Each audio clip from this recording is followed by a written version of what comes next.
So we'll call the meeting to order. Tonight's meeting is being streamed at sandwichtv.org and broadcast on local channel 9. Thanks to Will at the remote controls. Just a reminder that the microphone in the center of the room is recording all of us. The meeting will be available tomorrow on SCTV's YouTube channel and website. With that, we'll get started with the agenda. Just get through a couple of quick items. We do have a guest speaker on the line, Gillen from Mass Bike, to talk about e-bikes. I had hoped Peter Morancic would be here for that, given this was his topic, but maybe he'll wander in as I vamp for a few minutes. Approval of prior meeting minutes. I think I sent them out shortly after our last meeting. I resurfaced them for everybody this weekend. Anybody have any questions, comments, concerns? I'll make a motion. We approve the minutes as submitted. Second. All right. All those in favor? Aye. Okay. Thank you. Public comment. Does anybody have anything they want to raise for public comment? Sure. Please introduce yourself, and you don't need to get closer to this, or? I think you'll be fine where you are.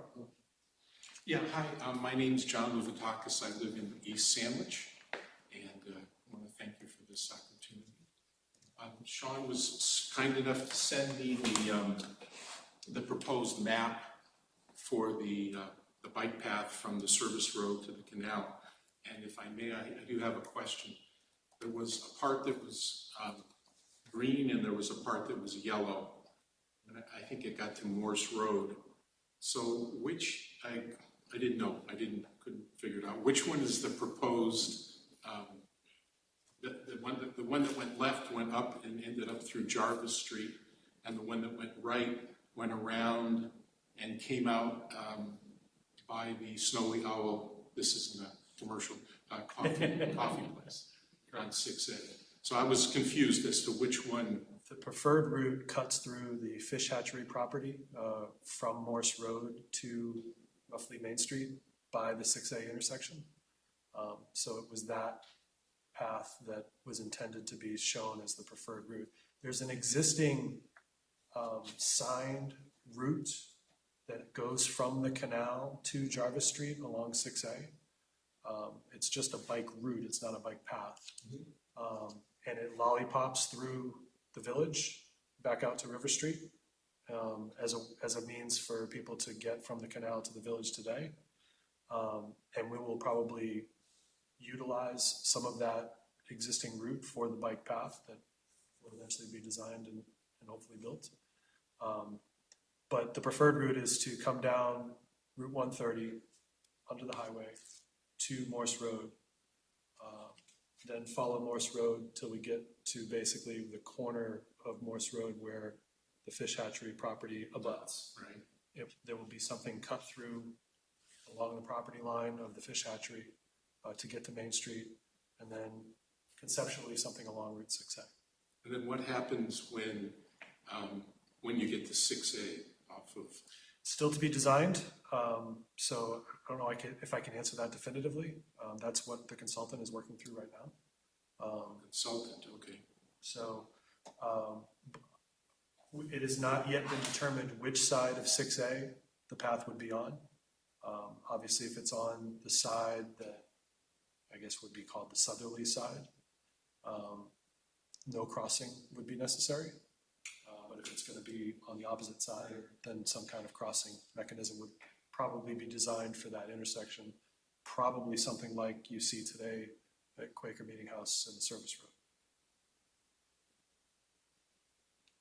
But nothing's been decided yet. Okay. And any ideas and input you might have on that, we would certainly welcome. Okay. And certainly the consultant would welcome that. The second question is,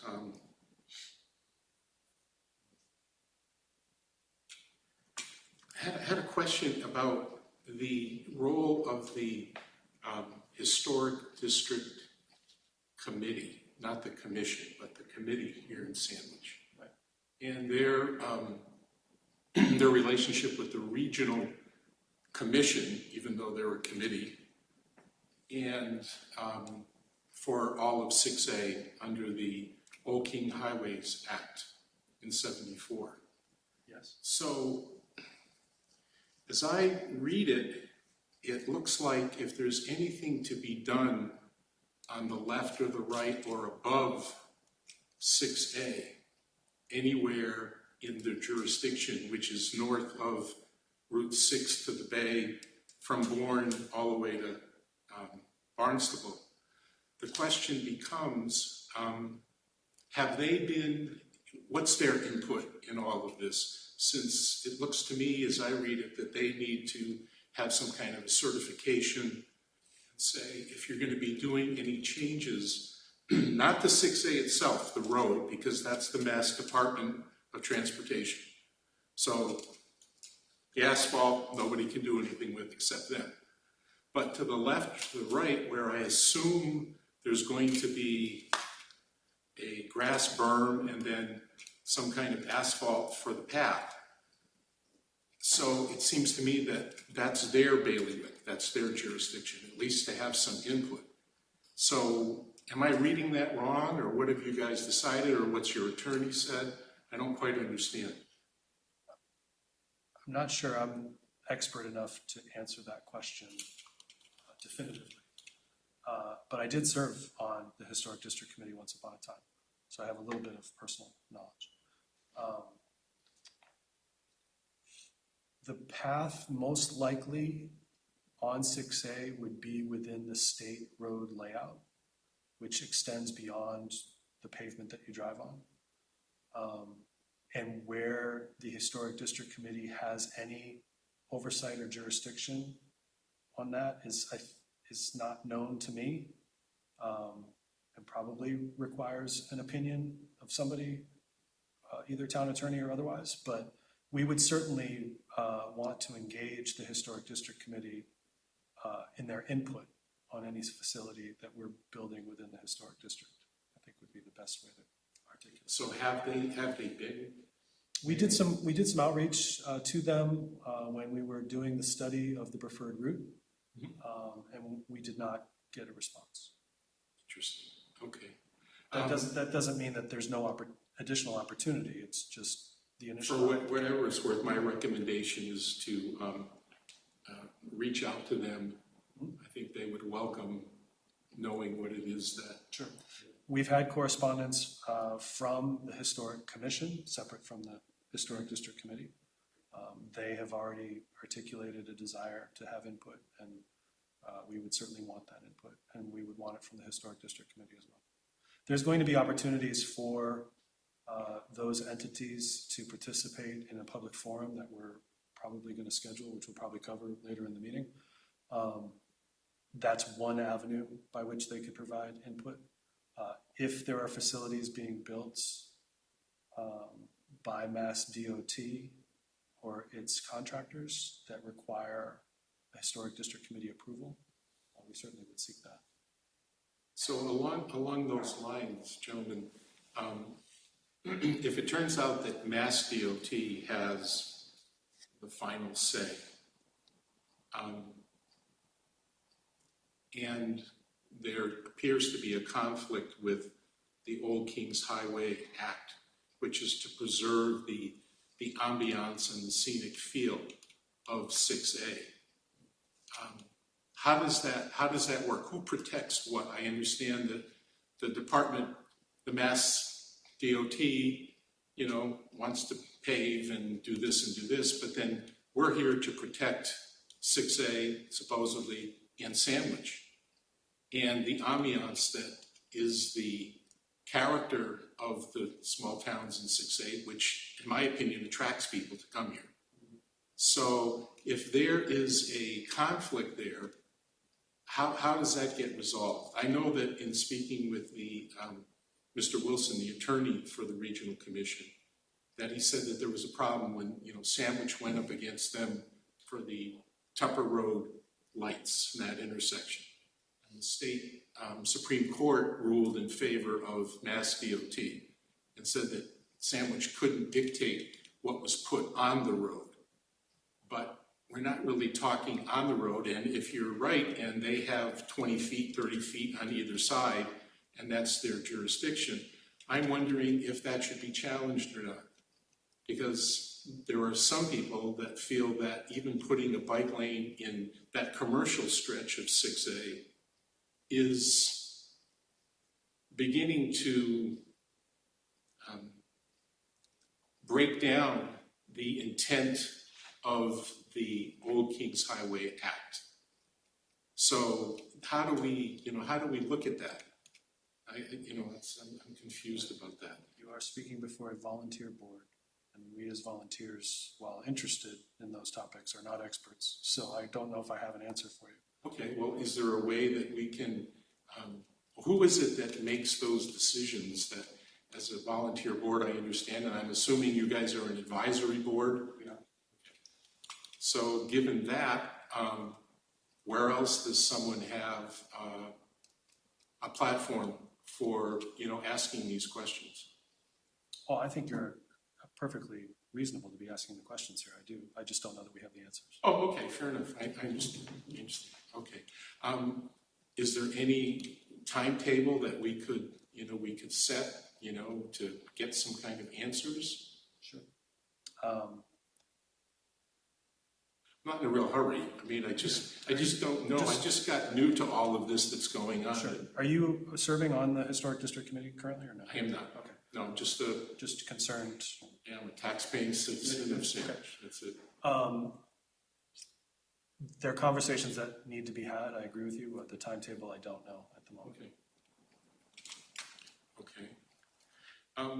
In that scenario, in terms of trying to understand the power structure, what is the entity that applied for the grants? Because maybe I misunderstood that too, because what I'm being told is that I guess funding has already been approved for all of this. So who is it that, Not yet. is that true, or who is it that's asking for the money? The funding that we've received to date has been for design and studies and not for construction. Okay. For this particular stretch of path. So we're again talking about service road to the canal. We're nowhere near getting funding for construction yet. We haven't even reached the design threshold for which we could be considered for that kind of funding. So the entity to date that has applied for the design grants has been the town of Sandwich. Okay. And one other comment and question. Before I came here, I lived in St. Petersburg, Florida. Lovely place. Lived on the west side. I was about 18 blocks from downtown. And they did a similar thing. They brought in a consultant to change a main thoroughfare, which was an artery from Tampa all the way into St. Petersburg, that was used by a lot of people to get to work in St. Petersburg and south, and ended up putting bike paths, sidewalks, which were already there. They upgraded them, bus lanes, and they ended up basically, the whole idea was we want to get these communities, outside the city, to be able to get downtown without having to use a car, because too many cars downtown, no parking. So it made sense. However, there were two things that ended up happening. After they did all this, no one used it. It just wasn't used. Part of the reason is a different climate down there. It's very hot, and so people would simply not ride during the heat. People certainly weren't walking on the concrete or the asphalt because of the radiation, the heat radiation. When it's 90, 100 degrees down there, forget about it. So this brings up two questions. Thank you for sending me the 80 pages of the consultant's report. I haven't gone through it totally yet, but what's always made me wonder is I had to live with the aftermath of the construction during that part. And nobody did an after project review of whether or not it was worth it or not. The only people who made out were the people who fixed the roads. So my question is, this has happened in many, many parts of the United States. I know that the whole idea is we get more healthy, we get out, we walk, we have bikes, we get downtown, it's, ideally it's blissful. The question becomes, has your consultant done any follow-up studies on any areas that would be similar to this, if that even exists, or close to it, to see if in fact that expenditure and what's done to the environment is actually worth it? Because what ended up happening are two things. The traffic got slowed for people coming to work. And the second thing that happened is, and this probably is not going to happen here, but where there were right-hand turns off of the main drag, the bike lane being right next to the curb, people were in the middle lane that would be taking right-hand turns. And what would happen is they would make a turn thinking that the lane was clear on the green light, but a bicyclist coming at 30 miles an hour, they didn't see. And so there were all kinds of accidents. How they got around that is they made it so that you couldn't sue the city for how they made the structure. So you never really heard about that except in the local newspaper. So the question for me is, we want to try and accommodate and become contemporary and make a value for people that don't want to use a car, that want to walk or want to be on a bike. But does this really work? Is it really working? It didn't work in St. Petersburg. So I'm just wondering if we've got any kind of information from the consultant, who I know in St. Petersburg we paid a lot of money. Do we have any data that says, hey, we did this, and here's the study to follow up over the next 3, 4, 5 years, and this is what people are saying. It's the greatest thing since canned beer or sliced bread. We can certainly ask the consultant. I'm sure they probably do. I would say we have real-life examples here on the Cape of the Shining Sea Bikeway and the Cape Cod Rail Trail. I'm sorry, can you say that again? The Shining Sea Bikeway in Falmouth. It goes from North Falmouth to Woods Hole. And that's a model for, I think, what we're trying to accomplish here in Sandwich. And same for the Cape Cod Rail Trail that goes now from Yarmouth all the way out to Chatham and up to Wellfleet. And we're trying to connect Sandwich to what's hoped to be a continuous network of, from Woods Hole all the way to Provincetown. But we have those two real-life examples today of the benefits to those communities. The Cape Cod Rail Trail's been there for almost as long as I've been alive. Okay. And the Shining Sea Bikeway a little less amount of time, but those communities have greatly benefited from that. Perfect, that's good news. Okay, you had said something though, hopefully from Falmouth to Bourne all the way to Provincetown. What's the vision after Sandwich? What's the vision? Is it to continue along 6, or is it to slip over to 6A? No, it's currently the or 28. Barnstable and Yarmouth are working on connecting. Oh, geez. No, we're not being attacked. Sorry, I forgot to turn this off. I want to mention some of the timeline of this too. So there's not a lot of really immediate actions on this right now. So Right. I want to mention that. The Barnstable and Yarmouth. are actively working on extending the Cape Cod Rail Trail westward through property adjacent to the airport in Hyannis and through the industrial park, eventually to connect to a path along the service road in Barnstable that will connect to our service road path. Okay, so we're thinking that the service road is going to be the connector. Yes. Okay, so there's not any thinking about beginning here in 6A and then sort of patching it along and then deciding that we want to connect all of the bike trails that are on 6A. I think that's highly unlikely. Yeah. Well, I appreciate that, but I'm just wondering what the behind-the-scenes talk is that... There's no talk of that on 6A. Okay. The Route 6A visioning study, which was, we received a presentation on that here at our meeting last month. I think long-term, there's visions for additional sidewalks and additional pedestrian facilities, and where appropriate, complete streets intersections that allow for safer passage for cyclists that decide to use those roads, because they're perfectly entitled to bike down 6A. Whether we think it's safe or not is another matter. But there's no long-term plan to do any kind of shared use path along Route 6A. So what you were just talking about in terms of when you mentioned 6A, you were talking from where this proposed path hits 6A over to Tupper Road, that section there, that commercialized section. Correct. Because the rationalization is that's really not, Cape Coddy, that's really not, doesn't have the ambiance. It's also the shortest distance to connect to the path. Right. It's to connect to the canal, Right, to connect to the canal. so it's there. The more distance we add, the more cost we add. So, No, I definitely understand cost. The other issue that I'd like you to ask the consultant about, and I know that there's conflicting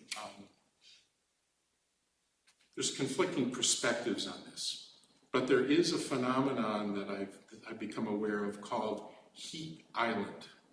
I don't know if you're familiar with that. A heat island is the effect of asphalt in a community.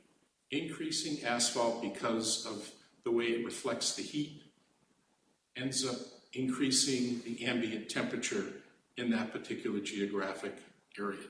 As from what I understand, since I have a science background, is that there is evidence to prove that. It's not just some willy-nilly idea. So the question is, how much asphalt are we putting down? Are we going to be doing something to mitigate because I understand if you do the asphalt, you can put different kinds of asphalt down to minimize the reflective quality, and you can do shading, putting in more trees, etc., so that you've been able to keep the heat down. I don't want my electric bill going up because we put in a bike path, basically. So, you may say, that's really nitpicking, but it is a change. And so if we can be smart about that, it would be nice to put in this path that it does go through in a way that it affects at least the heat less and less. So I would ask that be something that, your committee look into or have the consultant look into. Now, I know that there are conflicting perspectives on that, it's minimal. If you take a couple of cars off the road, then it matches off. But I don't know. I look at there being one change, and I don't know what the other changes will be, but we know that that's going to change the environment a little bit. And we also know that if it's going to be something that encroaches past what the Department of Transportation has under their control, then I think we ought to be looking at where we can protect ourselves there. And one step further, I don't know that the Mass Department of Transportation has our best interest in mind. So, if they want to come, and you said they have their contractors, so there's people already set up to do all this. And that funding, I'm assuming, is going to be, who's going to be choosing the contractors? Is it going to be the Department of Transportation? So Sandwich gets the money. Who determines who's going to do the roads and do all this change? There would be this standard bidding process for a contract. Okay. But is there a list of approved contractors that? I think those questions probably should be asked of the Department of Transportation. Okay, all right. Gentlemen, thank you. I appreciate your time. Those are my questions. Thank you. When we do have additional public forums on the plan for the path, we'd certainly love you to be there to have that kind of input. Yeah, and I think the committee, as I mentioned, George would be interested in getting what you sent to me. George. I think he's the chairman of the committee. I can't remember what his last name The is. Historic District Committee? Yeah, the Historic District Committee. Sure. Yes. Thank you. Sean, do we have any idea of, I know we've talked about, having an open house, sometime, first, I know it's kind of got pushed back a number of times, but is there anything in the works as to when that would be, like, in the fall or? Let's wait till we get to that point of the agenda. Oh, is it in there? Thank you. Yes? Just very quickly, I would like to thank publicly Sam and Sean for coming down and doing all the work they did at Town Neck. They looked at every single intersection. They've already put down stop bars. They're clearing back vegetation. There's some real things going on, and you were sort of at the front end of this, and I just wanted to publicly thank everybody who had a hand in at least getting this project going. Sure. I just wrote a letter, but thank you. Okay. 1 second. I just need to do something with my notes here. All right. Our first item of ongoing business is our guest speaker, Galen, who's up on the screen there. Hello, Galen. Can you hear us all okay? I can, yeah, thanks. Thanks for having me. We can't hear you. Wait a minute. All right. You have me before, no problem, Sam. I'll just keep talking until you hear me. Yep, we got you now. Okay, great. Thank you. Apologies for not making it in person. I always love to visit the wheels on the ground locations that I'm traveling to. So I think the last time I was in Sandwich was for the MadPad meeting earlier in the summer. So it's only been a few months, but I hope you're doing well down there. Yep. Welcome to come back anytime you want, Galen. Yeah, I expect it before the fall's out. I'll make my way down to Cape for sure. So we invited Galen to speak to us today because we've been having some discussions as a committee about e-bikes, and in particular within the context of the service road path being officially open to use, and the fact that there's a proliferation of e-bikes in the community already. And Peter Morancic in particular, but the committee as a whole wanted to, I think, hear from you, Galen, about maybe other communities that have recently opened or extended bike paths and how they are dealing with e-bikes, and just sort of a statewide perspective on e-bikes as a whole and how they can commingle with non-e-bikes, I guess, for lack of a way to put it. Excellent. Yeah, thanks. And for those who don't know me, my name is Galen Luke. I'm with the Massachusetts Bicycle Coalition. We do statewide advocacy. We're a 501c3 nonprofit, so wholly independent from any government agency, but we do partner a lot with the departments out there, both local, municipal, regional, and statewide. We do work in the State House as well to help push our work through. So I'm going to approach all of this with, one, I'm not a lawyer, and two, I'm not a doctor, but I'm a practical person who sees what's going on around the state. Not to jump to the meat of where I get my thesis to be, but usually when we have these conversations, and we're having these in cities and towns all across Massachusetts, this is a rising concern. One, it's not just about e-bikes. So I don't know if you've seen this yet, but chances are, as what we call micro-mobility starts to proliferate, we're going to see scooters, we're going to see the one-wheels, we're going to see the skateboards, and it's going to have the same concerns around speed, sharing of space, of what's going on. So just as a framework, I like to talk about this more holistically than just the class 1 and 2 e-bikes, which we worked hard to legalize. There's a whole gray area of what I like to call out-of-class electric vehicles that fall below what would be registered under the RMV based on speed and weight, but yet are still able to get purchased and bought and ridden and enjoyed through the paths, trails, sidewalks, and streets in Sandwich. So I'm curious, as you see this go forward, what types of devices you're seeing and how they're being used. So I think that's another caveat to throw in. And then the second thing that I always like to kind of lead with as a thesis is that my general ethos for all of this is how do we impact behavior rather than impact devices.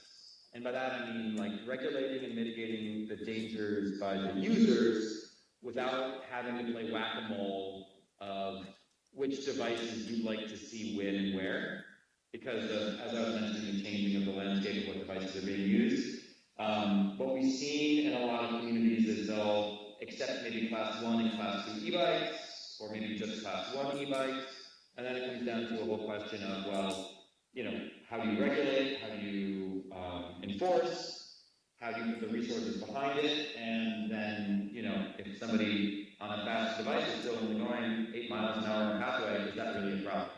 So I like to call it the Maserati in the school zone effect, where I feel like anybody with the most amount of power, as long as they're doing it responsibly and what we're doing collectively as advocates is reaching the user, then hopefully my goal for that is to make it so that the dangers are mitigated, the concerns are mitigated, and that we can all actually share the same space. Because otherwise, if we're chasing down, this scooter versus that scooter, or this e-bike versus that e-skateboard, it's just going to be a Pandora's box of trying to get enforcement out there, and it's not tenable for most of the resources that you have in town. So with that as a preface, I am actually here to listen a little bit more than be prescriptive. So I'm actually really curious as to what you're experiencing out there. Maybe we can start with that. Want to start? I can start. I think we've seen on the Cape Cod Canal path, which is obviously a long-standing path, a large amount of e-bikes in use by fishermen to tote gear. Generally speaking, they abide by the rules of the road along the canal. There's also electronic signage out there to remind people of the rules of the road that the Army Corps has put out there. So I think the Army Corps has done a good job of, as you might say, managing the behavior. And so I, as somebody who lives on 6A, have seen scooters, e-bikes, some of varying classes, utilizing sidewalks and roadways. And now that we're starting to get usage on our service road path, seeing the same up there. But I don't think we are seeing nearly as much usage yet because the path's not really mature as far as a bikeway. People are actually walking on it more than they're biking on it currently. So, but it's because we haven't declared it open yet either. So, it's a sort of a chicken and egg kind of thing. Yeah. But we definitely do see in town kids, especially, getting around on scooters and some forms of e-bikes. Some traveling at high rates of speed, but usually, along the side of the road or on the sidewalk. It's not a big city here, but I think we've all seen the articles and the tweets and the things that are happening in the big cities right now with, these e-bikes and the challenges of people walking their dogs and e-bikes on sidewalks and on bike paths there. And I think we're trying to get ahead of that, right? And see what makes the most sense, before just letting the chaos start, at the beginning. So trying to get some insight as to what other towns are doing in terms of, I think we're also looking at the different types of class of bikes, you talked about class 1 and 2, and maybe getting some more details on that. I think there were some questions around those bikes and where that might be going in the future too, to understand, what type of design we want to think about in the future. Mm-hmm. I think there's been a lot of activity on the Cape Cod Rail Trail Facebook page, which I think is what raised it as a concern for some of the committee members. They've had incidents of speeding e-bikes on the rail trail, but there's some question as to whether they're even class 1 and class 2 bikes, right? Which is, again, more of an enforcement issue than anything else. But just, we're like, hey, we're about to open a bike path. What should we be doing? I think was the big question. Well, yeah, I'm taking notes. Feel free to keep peppering me, and then I can kind of respond to what I've been hearing. Sure. I do have a question, and I know some new signage has gone up on Service Road, on something, and it says, like, no motor vehicles. So does that include the Class 1 and Class 2 of the e-bikes? No, the legislation that defines e-bikes in terms of class 1s and 2s explicitly says that they are not under the motor vehicle restrictions. So they are considered to be, for all intents and purposes, bicycles for most of the regulatory statute. Now, a city and a town jurisdiction, DCR, whomever, can further regulate on top of that.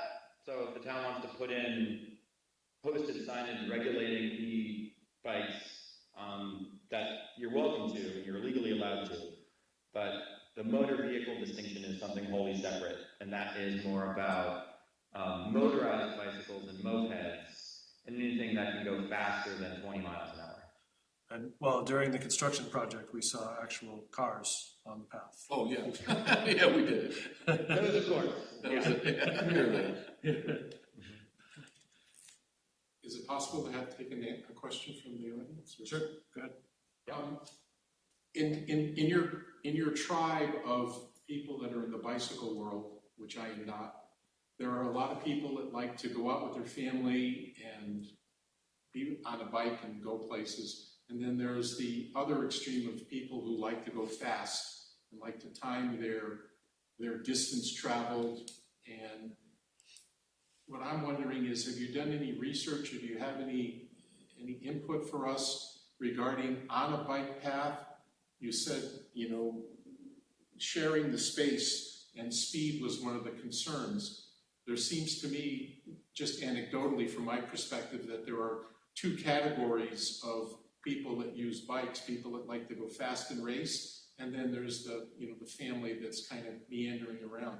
How do you see those two sharing that same space? Because it essentially, to me, is the same issue of a car and a bike on a highway. So seems to be the same relationship. And you had said, okay, we can have posted limits, but who's going to enforce that? And if it's not enforced, how do you deal with the safety issue of that?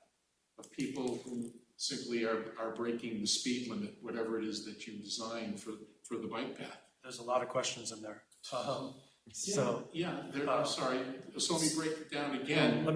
Maybe I could, as Okay, the please. chair, maybe have him address the first question, which is the coexistence of families and more serious cyclists, for lack of a better description. Yeah, for sure. First off, I don't like to ascribe generalities to types of people who decide to ride a bike. There's not just two. There really is many people who are riding a bike for different reasons and different styles.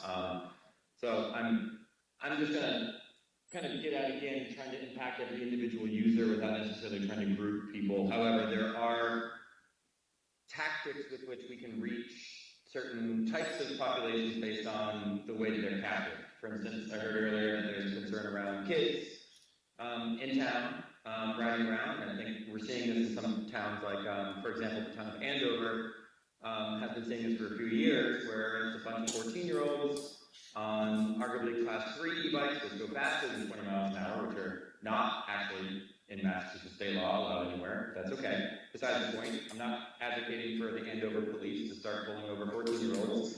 But the idea of how do we then get to that user base, right?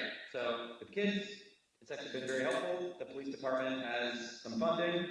They have good connections with the PTA, they have good connections with the families, and we've been able to, over the past 2.5 years, have regular presentations where Mass Bike and affiliated instructors come out, and we basically teach the kids that there are rules to these roads, even though they haven't gone through the R&B training yet, they don't have their licenses. If they're going to be choosing to ride these bikes on the streets, there are certain regulations and rules that they need to abide by, regardless of whether or not they have a driver's license. And I think that's been very effective and helpful in building a relationship of, community education that is different than a relationship of putting a cop out there to, try to chase a kid on an e-bike, which is something I'm not advocating for, and I think that leads to a bad call. In terms of the mixing of speeds, that is something that we see in a lot of, arguably a little more convoluted pathways. I've been on your service road, actually at Port Open, lovely. It's wide, it's rural-ish, I mean, it goes by some housing and hospital, medical, and destinations, but it's not going to be that dense and popular, a la like the counter examples we'll bring up, like the Minuteman bike path in Arlington and Lexington and Bedford, which is entirely too busy for its own good and its width. Or the Northern Strand Trail, which goes through Lynn, Everett, and Saugus and Revere, which is some of the most densely populated communities in the Eastern Mass region. I think what we're tackling in those communities is how can we get out to understand that this pathway here is for everybody. So that regardless of why you're on a bike, whether you're in it to be exercising or whether you're in it to go to the ice cream store with your niece, like there is an understanding that this is a shared space and we're trying to get at the empathy side of things. So like to think about who else is there with you, not yourself. I'd say that there is, and I forget the gentleman's name, if it's Tom who's in the audience, so thank you for this question. I think there is definitely a culture and a community of recreational riders on the Cape, which do the morning rides and they do the exercise rides that are in it for speed and the exhilaration and the fun in the world, which they're allowed to do, they're encouraged to do. I think biking is one of the most joyful activities and one of the most helpful and mindful activities out there. But I think if you're going to be looking at targeting that population on the pathway, make specific signage, make specific recommendations, make specific marketing and outreach through all the channels possible that you have in this committee to reach those communities. The cycling clubs that arguably ride in packs and ride fast, they're pretty easy to reach because they are sometimes formal clubs. They have email addresses of secretaries and presidents. They have connections to local communities and cafes that they frequent. So I do think that there's going to need to be a bit of like wheels on the ground action that takes place from you all in order to reach those populations. And I bet you they're very reasonable. And if you say, hey, we're going to implement I'll talk about this in a second, implement a speed limit on the pathway, which you are legally allowed to do now that we have laws that allow you to do that, you can put a 12-mile-an-hour speed limit and post it on that service road pathway. And that is another way to reinforce the messaging that you want to get across. It's like, hey, if you want to be out there for exercise and you want to be on a carbon fiber road bike, on the pathway you still got to go 12 miles an hour. If you want to go faster, you can do those rolling hills along the service road, no problem. You are fully legally allowed to do just like you did before. But if you're going to choose to ride on the pathway, you need to keep to the limits with which the pathway is designed. The roadways, I forget the speed limit on service road, although I've been on it, 40 miles an hour maybe, it's fast. So if they choose not to ride on that, then they're going to have to augment their speed. And again, I call it like the Maserati in the school zone effect. You're just going to have to get that biker to understand that they're in a different environment than they're used to. Which, because it's a new pathway, because it's in kind of relatively new to the community, it's going to take extra amount of marketing, signage, and just really pressing the message over and over again. Sometimes it's reaching the 14-year-olds through police-led workshops that their parents make them go to, and they get a little wristband out of it and whatever. Or some of it's actually emailing the cycling clubs, like the Cape Cod Cycling Club, which I'm happy to put you in touch with if you're not connected with them now. And they know each other, and we need to really spread the message. That was a lot that I threw out there. Yeah. I've attended their meetings in the past, and they follow us on Facebook. So there's an open line of communication with Cape Cod Cycling Club for sure. Perfect. And the mountain biking chapter as well. And have we seen issues in town or on the Cape with that idea between kind of the recreational versus like the exercise? I think that's mostly, there's obviously going to be issues here and there, but that's kind of really where it works itself out. I think was our bigger concern more around kind of like non-pedal assisted, class 2 or class 3 bikes that are going to use the trail and shared use path as like a shortcut, and get off the road and just zip through it. I think that was more of the problem that we were concerned about, like dealing with, especially non-pedal assisted type bikes. Yeah, and again, I'm not going to have a magic solution here. So I think what we're doing here is like talking about what interventions you might be interested in trying, and then let's try them, and let's see how they work. What we have seen though is, and I will get back to that point about like, you can create a speed limit for the pathway and post it. And with that, that might be the first step in figuring out how you're going to get your messaging across. The second could be you could put up speed feedback signs. Maybe it's a mass trails grant that you go for, or the town has some money. You know, they're doing a lot of investment on this as part of the East Coast Greenway connection and connections with Cape Cod Rail Trail holistically. I think your pathway, because it's a little, correct me if I'm wrong, it's pretty wide, correct? It's like 14 feet wide in some places. Yep. There's one section of it that has an 8% grade, and so I believe that portion of it is a little bit wider. 16. To accommodate that, but then is it a 12-foot path most of the way? 12-foot uniform width, except for that 8% grade, Yeah. it's 16. Yeah. And there's no striping on it, right? No paint, no thermoplastic? There's some in limited amounts coming up to intersections, and I think maybe on that grade there might be as well. Yep, at the grade and then at crosswalks. Yep. Yeah. So I'm totally hyperbolizing and hypothesizing here, but I would love this scenario, right? So we go out there with some speed feedback detectors, put up a sign, maybe DCR helps you fund it, and you see how fast people are going, you know, in the summer season. Then we put in some interventions, maybe Cape Cod Commission helps fund this. We put in some markings that go on the ground saying, slow down, you know, max speed 12 miles an hour. We put some speed feedback signs up. Maybe we don't actually put in some physical speed bumps, but you can narrow the perceived width using markings without actually narrowing the width holistically. And I will caveat saying I actually love the fact that it's 14 to 16 feet. I think what we're seeing as problems on the Minuteman Trail, for instance, is that it's too narrow for the amount of uses that it has. You can't, you know, teach a kid to bike next to somebody who's walking the dog, next to somebody who's got a stroller, and still have room for somebody to pass on a bicycle safely. So I think you're actually getting ahead of the curve by creating a wider infrastructure in the first place. However, the counter to that is that it might encourage speed. Because as we all understand, definitely when we're driving, faster the roadway, I mean, the wider the roadway, the faster we're going to be going. So it's a little bit of a devil's bargain that you have with this, along with an 8% grade. Last time I was on that trail, also with a caveat, I was doing a bike packing trip, so I was like fully packed, right? Panniers, tent, everything. You're going to get a lot of those users on this trail as well. People who are using this as a part of their Cape Cod 4-day weekend. Yeah. So think about that as well, like weight and speed. We hope so. We hope so because we hope they'll take that instead of Route 6A for sure. Yeah, I love it. So anyway, back to my imagined scenario. Adding some interventions in and seeing if it works. You know, our speed's a little bit slower. You're not really going to get a lot of crashes.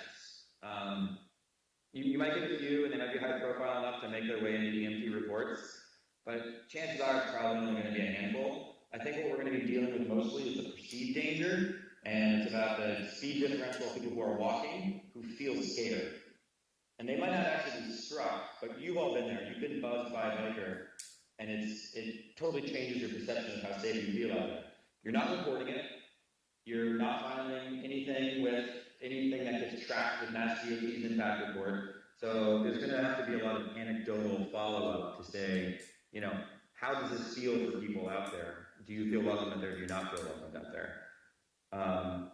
The other, because I'm just kind of going off on a riff right now, the other thought is, like, if you are able to do some markings, you may think about doing a marking that I've seen in New York, where one side is really for people who are on foot, and the other side is for people who are on wheels. It's not just biking wheels, but we're talking about scooters and everything else along those lines.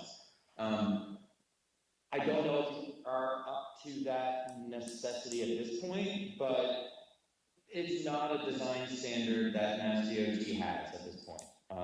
They are behind the curve in a lot of their design guidelines. Their 10 to 12 foot path recommendation is made for one biker to pass 2 people walking at a, 8 mile an hour differential perhaps. That's not the reality of what we're going to be seeing in the next 10 and 20 years on this pathway use. So we might need to get creative about how design can change in order to make the, one, like a separation of spaces, or two, a way to actually narrow and slow down when all the spaces speeds are kind of in the same shared space.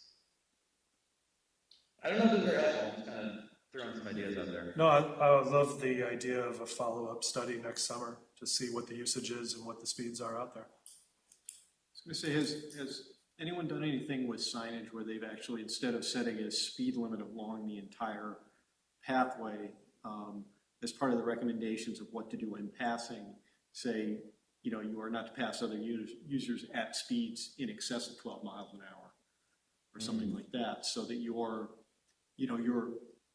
driving home the point that it's for the safety of the other users, and that you shouldn't be buzzing by people going 20 miles an hour on the path. Yeah, that's a really good point. I haven't seen an example of that. Two things that kind of are close to that. The law we have in the books is that an audible sound needs to be made when bicyclists when passing. Doesn't happen a lot, but you know, ring a bell, say on your left, whatever it might be. So I've seen signs go up specifically in Falmouth along the Shining Sea that are really nice, that kind of have that graphic and have that stated of saying, you know, make noise when passing. I forget the verbiage that they use, but I found that to be pretty effective. It's an advisory sign, even though it's a law, but they make it like an advisory style sign, so it doesn't seem like it's a heavy-handed. Not going to a cop out there giving a ticket for anybody who doesn't ring their bell, of course. So thinking of that as like an example of signage, maybe Falmouth is a good recommendation to follow with. And then similarly, again, this is not quite an answer, but of what I've seen around. DCR has done on the Southwest Corridor in the Boston area. They put speed feedback signs up, but instead of putting like what speed you're going, it's a smiley face if you're going slow. It's a neutral yellow face if you're going like a little fast, and then it's a frowny red face if you're going too fast. And it's, I think they've actually been doing some speed studies on this one. I recommend checking with DCR, the Trails team, and Gerald Butler, who's been leading that one. And it was a polite way for them to be doing that speed feedback. And what they were seeing on the Southwest Corridor is actually a lot of the faster scooter use, like delivery scooters and everything else in an urban setting. But I think it's also a good augmentation of like, well, we're not really there to be like, okay, are you going 15 miles an hour, 12 miles an hour? Who really knows that?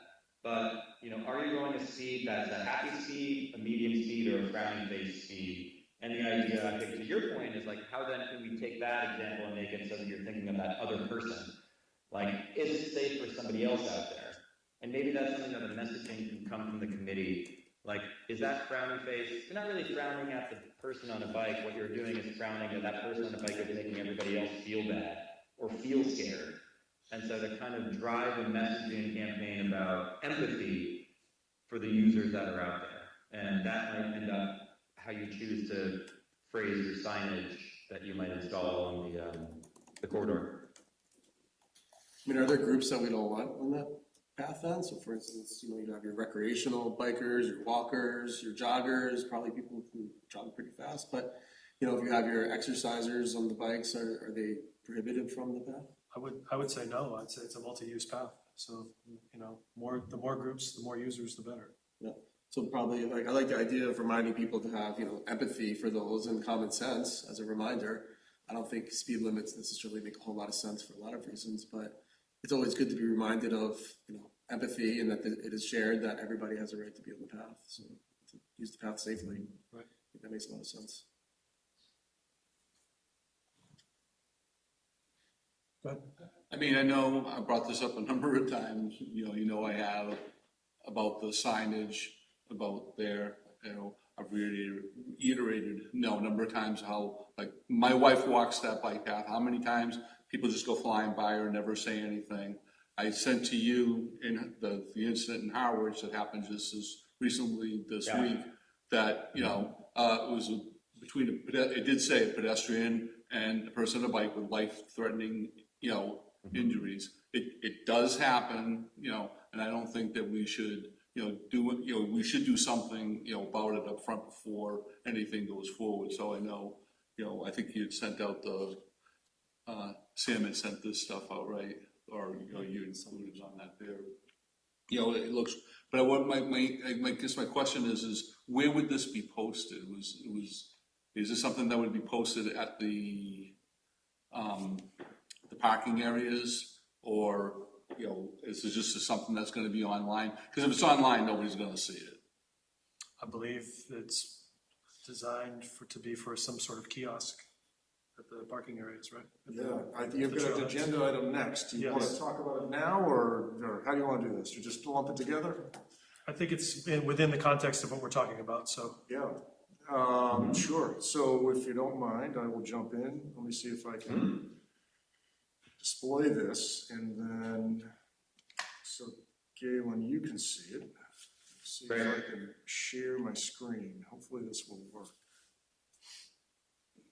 Yeah, I think having context on the size of the sign and location will be critical to understand what on the sign.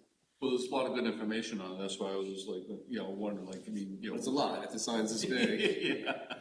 If the sign's this big, yeah. If it's this big, you might want to just highlight critical stuff in large fonts. So we're developing a draft for a trailhead sign that would be posted at the main entry points. That's the vision that we have now, anyway, for Service Road. So the parking lots are obvious points of entry, and then possibly also Quick and Meeting House Road and Chase Road. And with the idea of establishing a few basic rules, which, I don't know, Galen, can you see this now? I attempted to start sharing. That's great. Yeah. It has a few QR codes, the top one being to a web page that we've set up that has a lot of the same information on it. It also has a map with some basic information about the Service Road Trail. And then also then touches on some trail etiquette, which is modeled after DCR's Cape Cod Rail Trail and Army Corps of Engineers Service Road path rules that they have on their websites. And then we also added in a QR code to Sandwich Hollows, just given the proximity of that Round Hill Road parking lot to the course if people are looking for that information. And then some more information in emergencies to call 911, and if there's trail maintenance needed, to use the 311 app, for which there's another QR code to link to the town's website where there's you can download that app. And then there's a repeat of the link at the bottom as a URL. So the idea is that we haven't decided on a sign size yet. It may need to be in a format that meets the METCD, that's a roadside sign. Likely size would probably be the 12 by 18. In particular on Chase Road, there's a pullout there. I've observed a number of vehicles that like to park, and some of the folks that I've spoken with there have just indicated they weren't aware of the parking lots. So at the least, we'd like to provide this to give some information about where the parking facilities are. That is the idea in a nutshell. Sam, would you post those in the parking lot, or would you post those on the trail where where you would get to the trail from the parking lot? Still working that out, and I'm thinking it's probably going to be right in the middle, so it's visible from the entry point onto the trail, also visible from the park. That's what I was thinking. Like, you get more benefit from it if it was visible from the trail, so that people who didn't come in from the parking lot would see it as well. And this may end up getting incorporated into or replaced by a kiosk at some point, a larger kiosk that would be maybe similar to what's at the Cape Cod Rail Trail now. And actually, NIMBA just installed a kiosk across Round Hill Road by one of the mountain bike access points there too. So I don't know if it's appropriate to partner with them on that or not, but that's something that's there today.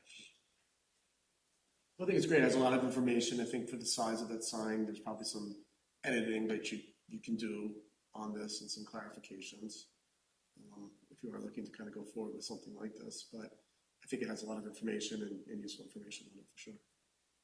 But you probably want to, see what little captions on the QR codes, because it's not clear what those go to, as an example. Yeah, I didn't realize there were 3 different destinations, so that would be better to label those somehow. I'm not sure if there's a full relevancy. It might be out of scope to have the Sandwich Hollows information in there if there was something you wanted to, limit it a bit, or just giving it is that an ad for the town golf course, or? But that might be a bit out of scope on something, and it mentions the littering twice on there, which I know I brought that up before, so maybe you did that for me, but yeah, I think it gets the point across pretty clear. But in the end, you want to make sure that people read the most important things. If it's too much, then they're going to take a look at it and not see enough out of it. That's all. That's my one concern on that. Yes. Along those lines, there's already a model. If I want to drive my car on the National Seashore, not only do I have to have the proper equipment, but I have to watch a very short video. That is an informational video. Is there a way to somehow incorporate that in the QR code there, or something where visually, rather than reading, because a lot of people are right hemisphere brain people, they don't use words, they use images. Is there a way to do something visually to bring about this understanding of, if you want truly multi-use, which is what I heard you say, because one option is that it's not multi-use, and it doesn't work for everybody, and we say that. But if we want it to be multi-use, and you've got the recreational person, the walker, the pedestrian, and the person who's exercising, then it seems to me you've got 2 options. You have the video that is necessary in order, and it comes with some kind of a license maybe. I have to get a permit to be on the Cape, to go off-road. Part of that licensing procedure, I'm not saying we charge any money for it, but that signifies that I've been educated to what the rules are. I guess I'm not as optimistic that marketing effects are going to change basic characteristics of people who simply want to go fast and feel like they have as much right to this as the person who's walking. So it becomes a matter of perspective. What is it you're putting out there for? If everybody has the same rights and somebody can go 30 miles an hour or at 15 or just walking, then there's going to be conflict no matter what you say. So how do you what they did in St. Petersburg is they started putting in speed bumps to slow down the people that were trying to circumvent the fact that they changed all the roads. And along that line, my next suggestion would be, again, the consultant. This gentleman is obviously working with, I don't know what DCR is, but we're not inventing the wheel here. There's a lot of people that have done this, spent a lot of money on this. They have to have, I know St. Petersburg had a lot of problems with e-bikes. Talk to them. There's got to be towns out there that have already dealt with the issues that you guys are bringing up. And so I think avail yourself to them. That's what we're doing here tonight. That's why Galen is with us tonight. He's from the. But what I've heard from Galen is a lot of suggestions. There's not, it's put up signs, do this, do that, but what particular, what's happening other than in Falmouth and, other places, what's happening in cities if the Cape starts to become basically one big city with bike paths? I think we have to take a sort of a macrocosmic look at this and figure out, well, what are other people really experiencing? That's our attempt here tonight. Mm-hmm. Yeah, I would concur a couple things, just to jump in. This is great to have a trailhead, but I also would love to see graphics accompany a lot of this, especially for people who don't have good language comprehension or don't speak English. You want to make sure that they're welcomed and feel like they're to, use the path safely. I also think that reinforcing some of the things that you certainly want on there, like etiquette, could be done additionally to this along the route. In the Minuteman pathway, specifically in Lexington, they did a kind of a hilarious campaign using kind of lawn signs. Are you familiar with Burma Shave, that like concept of Burma Shave advertising? Yes, yeah. Where it's like, yeah, so they basically did Burma Shave style poetry along the Minuteman about not being a jerk. And it was clever, and it was catchy. Some people found it annoying because, they're there to ride in a bucolic, natural environment. But it said things like, I forget the rhyming nature of it, but it was catchy and it was clever, and that was a nice way to do it. And if you go down to the Chinese Sea, you'll see that they do the etiquette signs several times along the trail. So it's not just that one posted spot there assuming everybody's going to drive to and then, read that dense language. I would really encourage you to kind of do reinforce of whatever behavior you're trying to modify. I do think, keeping it to like 2 or 3 big things. So speed probably is one of the biggest ones. I heard passing is probably going to be one of the biggest ones. So how much distance to pass and which speeds you want to go at, slow down when passing, things along those lines. Keep it very clear and very simple with like a 3rd grade reading comprehension for people who do speak English, and the graphics for people who don't speak English, and keep it that way. Not default PCR and the Army Corps, but like they're vetted for people who are very bureaucratic. We're going to have kids using this trail, right? They're not going to be reading these signs. So really, what can you do to kind of get them and get them where they're at in the moment? Which is why I like the speed feedback signs, because those are in like right then and right there. People can understand, oh, my behavior is changing this immediate thing right here. I really do appreciate that. And then, if you are up for it, marking on the ground is also a good way to do it. Along with, signs along the corridor, but if you actually are putting markings, design markings or messaging markings on the ground, we've tried this on the Esplanade Pathway in Boston in mixed effect, where there's a lot of mixing zones, trying to paint the ground differently. Not standard MUTCD standards. I think you can afford yourself the ability to think beyond the box there. And, it was, for better or worse, I actually think it was very effective, but it was nice to see that they were putting things down like slow down when there was a merging of pathways. And it was, runners were supposed to stop off the pathway, for instance, because there was a big problem about joggers kind of stopping at a certain spot, and then they, get hit by people riding bikes. So I think, what I would do to basically follow up on the comment I totally agree with, that this is a good start, but I think you do need to kind of make it so that it's easier to get in the moment of somebody who's like riding past at 15 miles an hour. What message do you really want them to take away to modify how they're riding out there? And it's not necessarily going to be just one sign or a trailhead that's going to do it. I'd just like to say again, thanks, Sam and Sean. I had emailed you, specifically this and about the locations, about where, signage really needed to be, you covered it there. Because like I said, I told you, my wife walks the bike path. I have neighbors that run the bike path. I have neighbors that use, walk their pets, their dogs. I have neighbors that have kids in strollers. I mean, it gets a lot of use. I mean, there is, it's the reason why we call it the multi-use bike path. Sure. To do all that there. So, having this stuff here, making everybody aware that there are, other uses or whatever out there is really important. So thank you, I appreciate it. Sure, totally agree. I've been out there probably once a week for the last several weeks. I noticed actually the new parking lot signage that went up within the last week, which was great. I hardly, to this point, have encountered other cyclists. It's been walkers, it's been dog walkers. People running. On the weekends, you'll find more of the bikers. Sure. Point well taken. Ask a question now? Sure.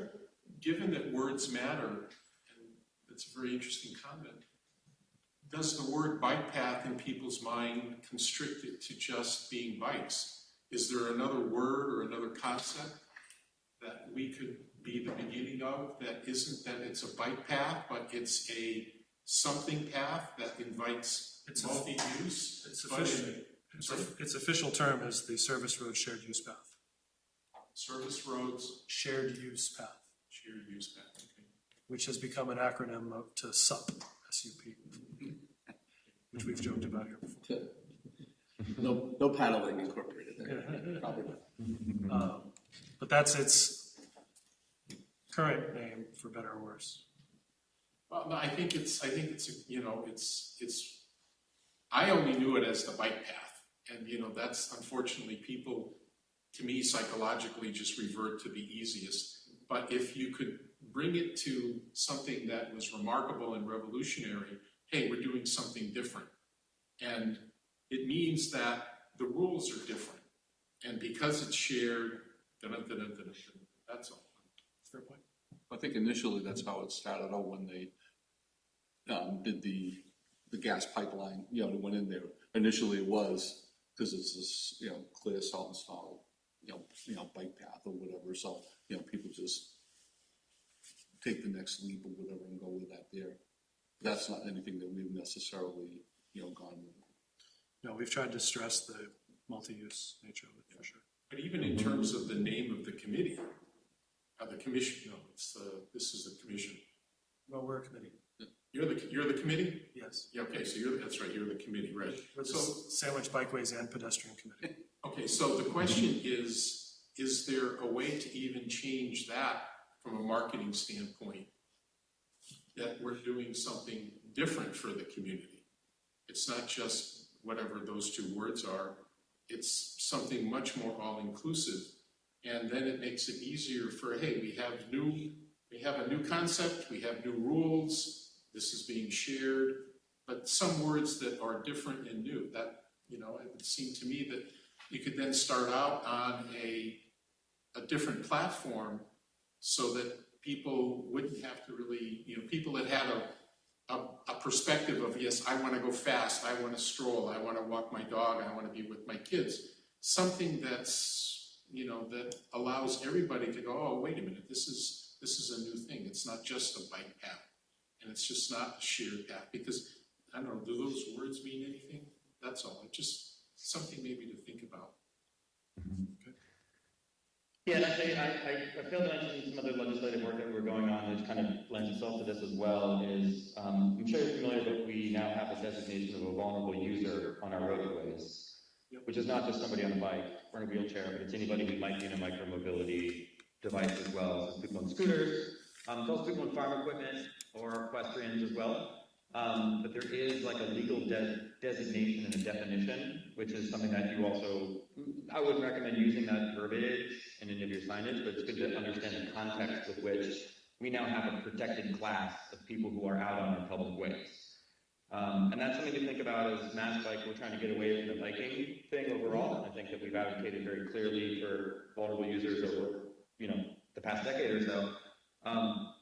We are having a challenge. We're being pigeonholed as bike people as well, but we are putting ourselves very much in the front lines of accessibility, of mode shift of any device, frankly.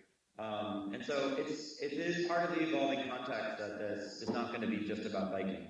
And so I appreciate that you are thinking about what other devices that are going to be out there that are going to be using the shared use path. And it's not a bike path, which is great. It's a path for people who want to go along the same corridor who just aren't motor vehicles.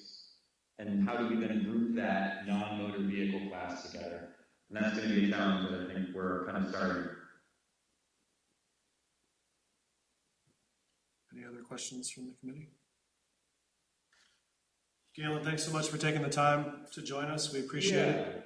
I'm sorry if I didn't have too many answers, but I think a couple things I have for follow-up. So we're working on a toolkit, a shared use path toolkit, which we're hopefully going to have BCR help out with, but to standardize what we're seeing around the state. So we've got maybe a good 10 or so examples that we're sharing. What I'll do is maybe I'll send it to either Sam or Sean to forward to the committee. Sure. It's in draft form, but we want feedback. Okay, great. We'd be happy to do that. Excellent. I also want to underscore, I think you mentioned it a bit when you were talking about canal. Obviously, there's different jurisdictions, but try to work with a regional context in mind so that, as the pathway extends beyond and keeps going further out to connect into Yarmouth, or if you're going to connect up actually in the pathway that, it's Army Corps, and then it's town, and then it's DCR, that you really are coordinating the messaging, which is a challenge, I understand, to get everybody in the same room to agree on things. But try to keep that in the forefront. And I really do think that you've afforded yourself the ability, because the path is so new, to try things out.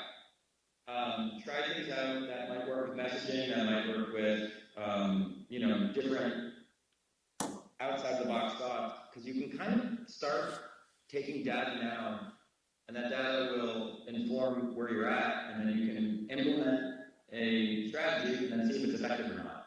So think of yourselves not necessarily as like needing to find the answers, but you can help figure out the answers, and maybe you can help inform other, other decisions. Literally every other municipality is dealing with this right now. And with that, there might be money. There might be pilot dollars to try things out. Definitely, I think the Cape Cod Commission would be very interested in seeing if this is something that could be, targeted for a real intervention. And then I think what other notes do I have on here? If you did want to do something in terms of education, classes through the police department for the kids, or whatever else might do. Like, think of Mass Bike as a good resource for you. I'm happy to send instructors down there to learn kind of how to best work with the community. But you'll know the best context. I always like to say that all biking is local. So I'm not going to come in with an answer, but I'm going to come in with some resources, and we can kind of try to figure out the answer together. And I think with that, maybe we can follow up on some of these other examples we're seeing around the state, and definitely keep this as an active conversation. Yeah, thank you, Galen. We appreciate that. All great stuff that you summed up with there, and some of the ideas earlier in the meeting too. We appreciate that. Cool. Yeah, and just try not to do it through enforcement. You don't have the police department for it. What can we do to really change behavior? Doing it through education, doing it through design standards, and doing it through messaging and marketing is how we can do it the best way. And thank you for building the pathway. I literally wrote it last year when I was riding there. I didn't realize it was close. The intersections weren't done yet. But my favorite route, I will say, every year, I start in Providence and I end in Provincetown. And you're a core segment of that. And so I really expect this to be, looking, I appreciate that you're forward thinking in what you're building up there. Sure, absolutely. All right. On to other items on our agenda. Thank you, Caleb. All right, thanks everyone. Would you like to stay on, or shall I sign you off here? I'll sign off. I gotta go to dinner. Very good. Take care. Thanks, Gil. Very great. Keep it up. Thanks. So the next item on the agenda is the Service Road Shared Use Path updates. Number one on that agenda item was the ribbon cutting ceremony. I think I emailed the committee. We were originally scheduled to have an opening ceremony this past Thursday, coordinated by Mass Department of Transportation. We got an email one morning last week that said, would you like to have any speakers for the event? And we were discussing that among ourselves, and the next email we got was, we're no longer having the event. So the town folks who were on that email exchange, Heather Harper in particular, said that we would do something at a date to be determined. We just haven't figured out what something is or what the date is yet, but we'll get to that as soon as we can. But it sounded like they're out for any type of opening or anything like that. It's what it seemed to me like they decided not to do anything. I wouldn't want to infer. I just would say that I think they found it challenging to coordinate, and perhaps it was because of the date. Yeah, my understanding is that they'd like to be kept informed, and if they have availability, I think they'd participate. I think they're looking for the town to lead it. There's still the punch list, right? Of items left that they still need to finish up. There are items that still need to be finished up. Because I noticed I went out to Chase Road, that other post still isn't up. Yeah, and I don't know all the details. And why it kind of blows my mind that it's taken this long for Mass DOT to put that back up there, because it was already up there once before. The other thing I do want to bring up that I think is kind of like a safety hazard, and if you go on Quaker Meeting House, The poles that are there are a number of them that the facilities are, kind of like coming down the poles and just, flopping around. Some of them are a distance away from the poles, like wherever the poles were originally. We're talking utility Like, poles? yeah, the utility poles. Slack wire and all that. Well, so, obviously I'm gonna fall back on my, experience there. When they relocated the poles over here, new pole goes over here. They just, the wire now goes like this and, running down there. I mean, that's, a safety hazard and it's probably either Verizon or Comcast. I don't think it's the electric company or Open Cape, yeah. Somebody's, it's hanging down and they've been there for like a while. Matter of fact, I think they might even put a cone around one or whatever that they're, so hopefully somebody can get to somebody to take care of those because those are right there, at the main intersection. And, have that taken care of. You know anybody? Do I know anybody? Not anybody that's talking to me anymore. That was a year ago, believe it or not. So, Any tall ladders? well, the thing is, like I said, I know how bad the utilities are when they relocate facilities. They don't like to, when they put them somewhere else to get them back, the cables back to where they need them. It can be a lot of work, and they tend to want to do it. But I mean, it's right there at major intersection, hanging down there and everything. So I guess if there's like I said, yeah, I didn't even think about Open Cape. I was thinking it was probably more Verizon. Okay. Signage. We've sort of discussed some of that already. I'll just make note of the fact that the parking lot signs are up. I saw them Friday. All right, I haven't seen them yet. Yeah. Yep. I actually have pictures on my phone. Yeah, I did too, because I just came back and I'm driving up Service Road and I'm like going, the only thing is I do have a question. They only have the signs one way. Which means so if you go up Service Road from 130. At the golf course, they're both ways. They were Friday. Yeah, like I said, but I know but if you're coming up Service Road from Quaker Meeting House, you can't, the signs, you see the back of the sign. Going towards your house. Yeah, if you're coming down from Quaker Meeting House going to 130, you don't know, but you can see the parking lot like right there, but the sign is there that says, when you come up from 130, you come up around the corner, you see the sign that says parking lot here, but if you're coming from the other way, there's no sign going the other way. So, it's kind of like an only one way. Check it out. Like I said, I just saw that recently, so I don't know if they just kind of got out there and they just hadn't, finished.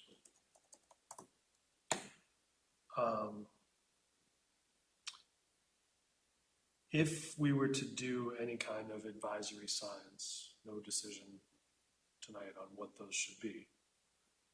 What is the pathway for that, and where do we play a role? I would like to start that discussion with VHB, the designer. Okay. Steve Rhodes is heavily involved with, the engineer at VHB is heavily involved with should use path design across the Cape. Right. And we are aiming for consistency with these other facilities. Sure. So I'd really like to get his input. So I've made a number of notes. Okay. I'll bring this up with him.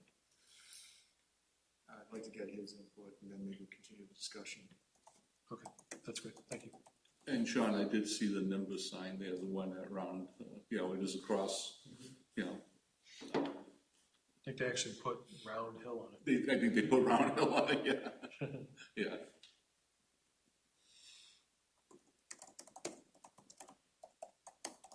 Okay. Anybody have anything else on Service Road? Okay.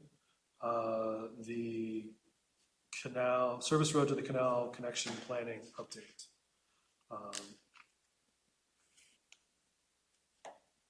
are we aiming for any kind of public workshop this fall? I don't have that Okay.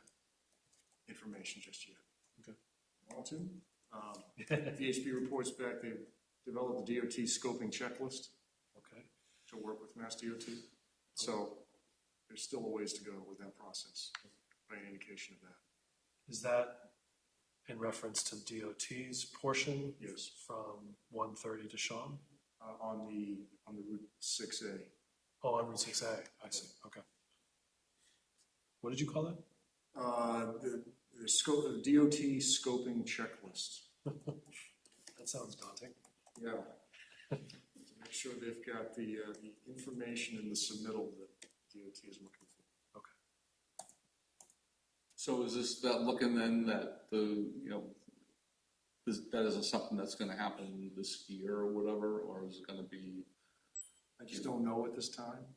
I'd like for it to happen. Yeah, no, I know, but I mean, just like kind of like in your experience, I mean, knowing that, how long, how many times have said, oh yeah, it's gonna be in the, not in the spring, but well, it's gonna be in the summer or the end of summer, now we're getting into, pretty close into the fall, and it doesn't sound like it's gotten any closer than what it was before. But it's definitely not worth having if we don't have design Oh, concepts. no, that's what I mean, so for feedback. it's like, it just keeps on getting, delayed. And that falls on me, my enthusiasm to have a concept and stay engaged with the public, and I just may be getting ahead of myself as far as where the process really is, because in saying that task item there, develop the DOT scoping checklist, that was in conjunction with Mass DOT engineers, so there's a lot of discussion that happened behind the scenes between VHB and Mass DOT just to make sure they're going to have their essentially their outline of what's going to be required from the project. So more to come on that. Yes. New business. The Falmouth Bicycle and Pedestrian Committee, my counterpart, Catherine Jansen, sent me an email last week that I'll summarize for you. They are applying for a Safe Routes to School infrastructure grant. They're looking to fund the preliminary design of a multi-use path on Brick Kiln Road from Gifford Street to 28A and eventually connecting to the Shining Sea Bikeway. It's their first east-west protected path attempt in Falmouth. And it will connect 2/3 of Falmouth's population that live in East Falmouth to Falmouth High School, the upcoming YMCA, and the Bikeway.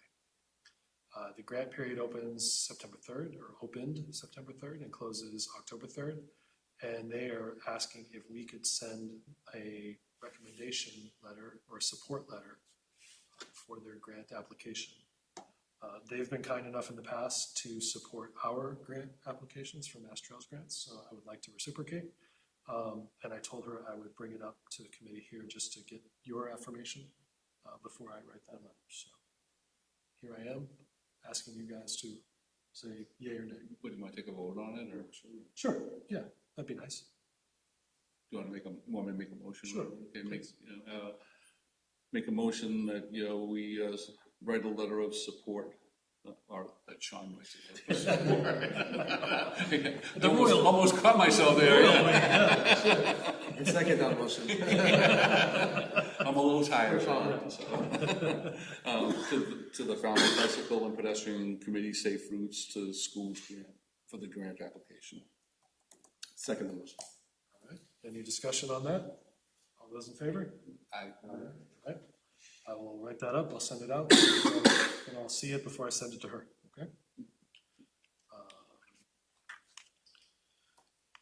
Just make a note of that. She actually sent a sample letter that I will borrow heavily from, so. Better. All right, any other new business that I did not anticipate for the agenda? I believe October may be Pedestrian Safety Month, recognized by the National Highway Transportation Safety Administration. Pedestrian safety. Pedestrian Safety Month. And what does the town have if anything, for that? We have some discussion about extending our public safety campaign through social media and other media channels. Okay. In the works, so you may see some messaging about that, but Okay. it might be a topic of discussion for your October 20th meeting. Just catch the tail end of that one. Okay. Yes. We should do something.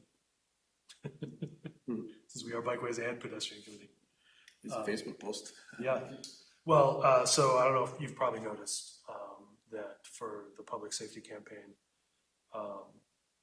I gave credentials to those that were posting the public safety items on the town's social media channels, so they could also post them to our social media channels as an additional way to broadcast the message. So hopefully that will continue. Because I didn't want to be the only one holding the keys to that, too. So, okay, anything else? Next meeting would be October 20th, here. I will take a motion to adjourn. Make a motion, we adjourn. Second. All those in favor? Aye. All right, we adjourn at 8:01. Thank you, everybody. Appreciate it.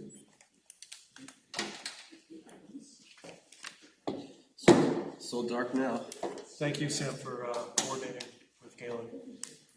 Big shout out to Tim Reynolds at the IT department for helping straighten out. Awesome.